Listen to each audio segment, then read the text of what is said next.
$400 billion. $13 billion. Can you imagine what this amount of money would look like? I know I can't.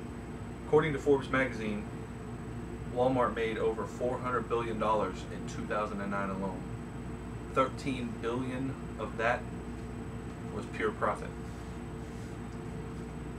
I'll give you a little bit of history about the Walmart Corporation. It was founded by Sam Walton in Rogers, Arkansas in 1962. Walmart is the world's biggest retailer, but not only is it the world's biggest retailer, it's also the world's biggest company, period. Walmart employs over 2.1 million people in the United States alone. 12% of our economy, the United States economy, 12% of the United States economy's gains in the second half of the 1990s were due to Walmart itself. This brings me to my first point, which is Walmart's vendors.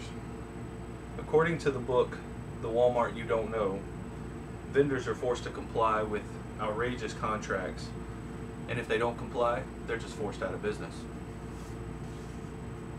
Walmart's vendors must disclose all their records, including their personal financial records, to Walmart before Walmart will accept them as a vendor. Walmart gives the vendors an exact time to deliver their product, and it's usually with a range of plus or minus 15 minutes. If the vendor shows up late, sorry about your bad luck, see you next time. Pretty much the vendors have to bend over backwards to meet the demands of Walmart in order to stay in business at all. Walmart has one purpose, and that's to bring the lowest prices to the consumer. Walmart does this in a way that hurts the vendors the worst. It's the price that Walmart pays for their products must drop every year, no matter what. Which means that the price they pay to the vendor for the product drops every year, no matter what. There was a bicycle company in the book, The Walmart You Don't Know. There was a story of a bicycle company that signed a contract to deliver bicycles to Walmart.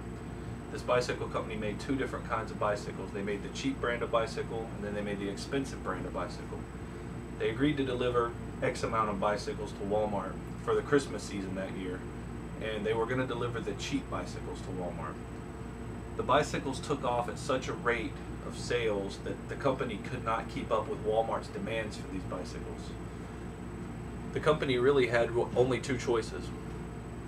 They could either stop the contract with Walmart, or they could stop making their expensive bicycles. So what the company actually did, rather than to anger Walmart, was to take their expensive bicycles and give the plans and the copyrights to another company, one of its competitors, to make these bicycles so they could continue the contract with Walmart. My next point is Walmart's opposition.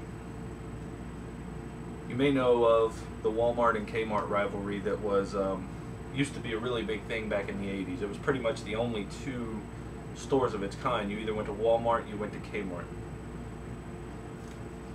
In the in the late 80s, Walmart and Kmart were neck and neck in sales. Today, well, fast forward to 2001, Walmart's net income was $6.7 billion. Kmart's net income was negative $1.3 billion.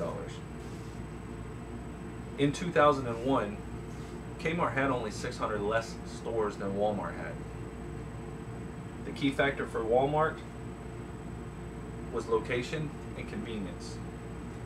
The key factor for Kmart was they refused to use Walmart's tactics to sell products. They refused to bully their vendors. They refused to pretty much blow up all over the United States.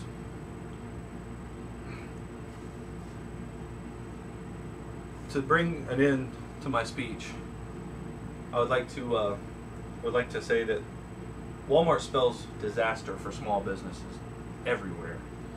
Walmart moves into town, they force their low prices on all of the small businesses around them.